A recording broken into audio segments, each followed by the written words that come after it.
right, lady and gentlemen, here are, now these are finished. So what I had before was stuff that was just tacked together because we wanted to see if they would fit, and then he had put the regular nose on this, which goes in like the opposite direction where I needed. And you probably have seen them on the car where they come out towards the frame rail. So Joey had to blend a bunch of this because I made an awful cut, and he had to go in here and weld on some of these because the way I cut it, there's a step and a bad transition and whatnot. So luckily he was able to fix it and finish these up for me and put his beautiful little logo, and then he blasted them in a media or sand cabinet.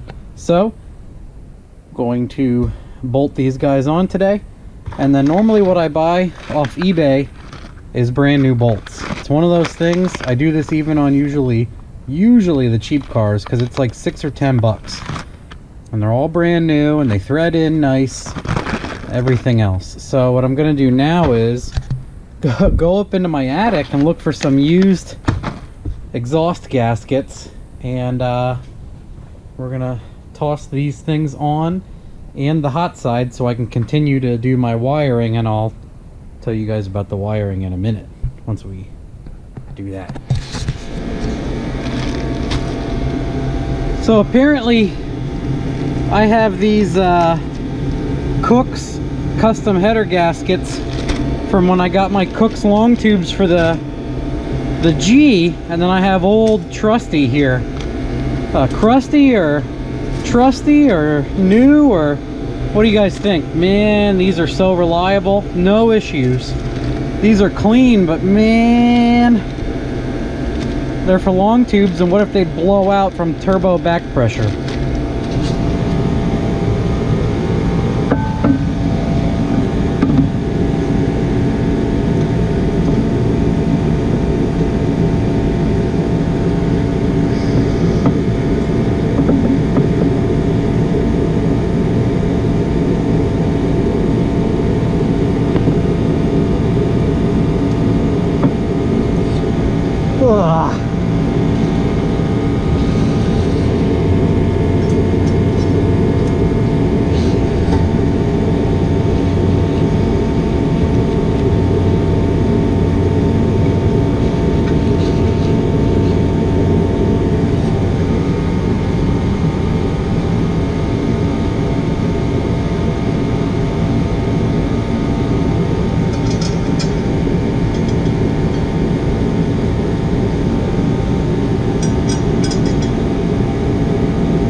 In there,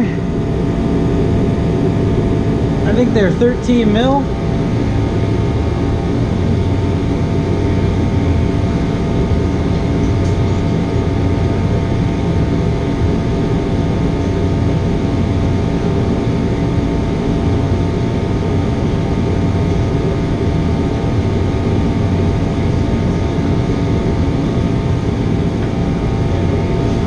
Got the long and short, got the bolts,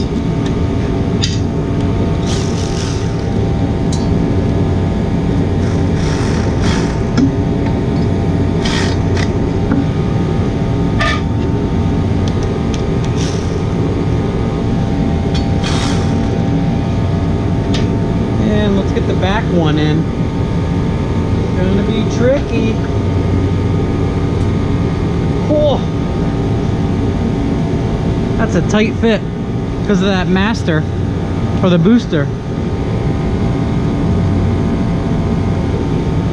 Is it almost easier to get from underneath?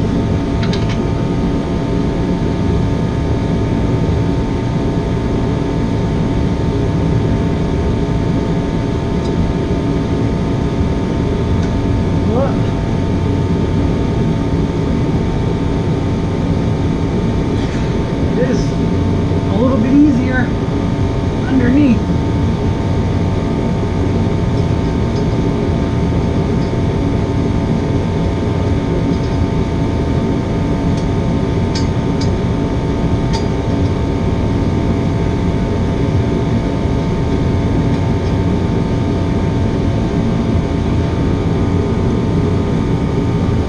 I'll come back to that one.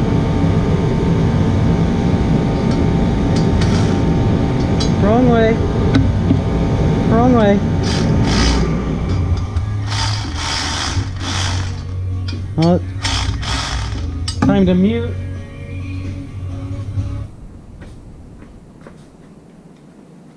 Demonetized.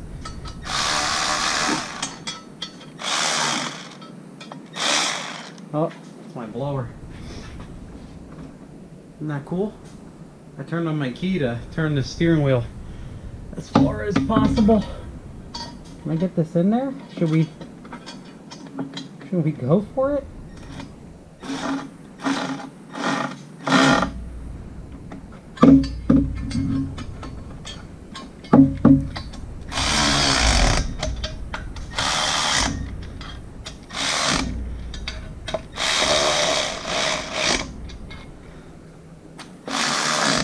I used a new gasket just because. See what we can do with this.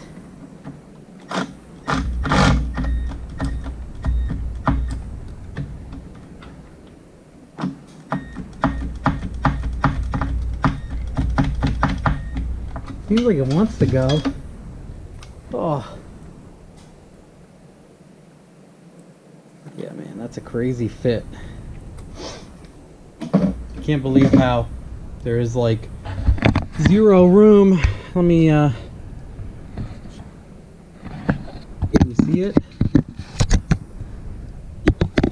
Look at the room from the valve cover to the booster. Can you even see that, guys? Sorry. Very sorry if this is terrible. But yeah, it's almost non-existent.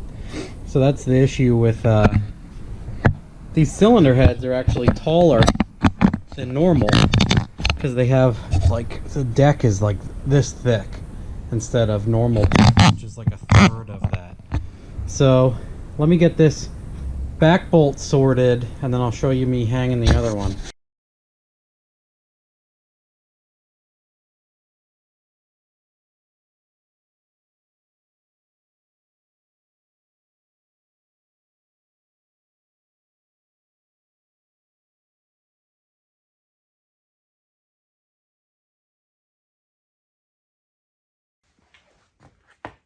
So I got everything bolted in, got the new bolts on my headers. I have those Cook's gaskets. They look like they smushed really well.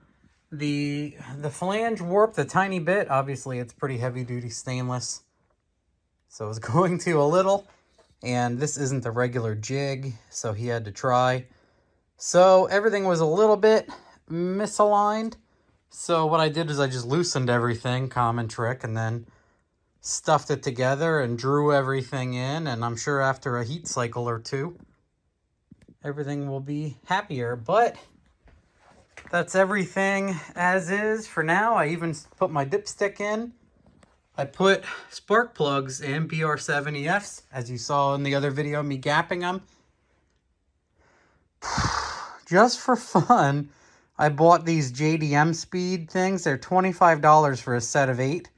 And they feel like garbage and they fit like garbage. So I didn't think I had any matching. And I wanted nicer, newer ones. So I'm going to see what I have in my attic. I have a ton, but probably not a matching set. So I will see what fits best. The 90-degree angle, the straight ones, the something or other. So the LS3 dipstick comes right up into this guy's area, so I just bent it down. Because when I bent it straight up, it put it on a fairly hard angle. I didn't like that. So I smashed it back down. And I'm going to do some sort of ventilation, so, you know, I may shove it down more, but until then, I'm not going to worry about it.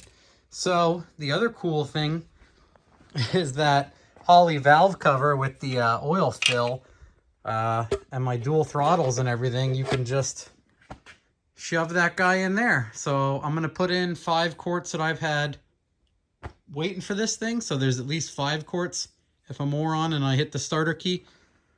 And we'll be right back with me dumping that in. Kind of video this one quick. I like to use these. I have 2 of these. one I bought and the place isn't open anymore, and a guy on Sloppy sells them, and he made me this one, and I can't remember his name. I would love if he gets in touch with me again. I got to search through all my emails, but this one's nice. I like gapping plugs like this because honestly, with super high power, any excuse, it'll misfire. So I like doing these where I can just turn. You can see in there, maybe. No, right there. You can just bump that down really slightly and then continually check with a gapper tool. I've seen some people jam the gapping tool in here and tighten down on it. If you do that, it could push the electrode back down into the spark plug and break it that way. So I don't like to do that either. But yeah, you get that crimping down until your 18 is tight, and then you are golden.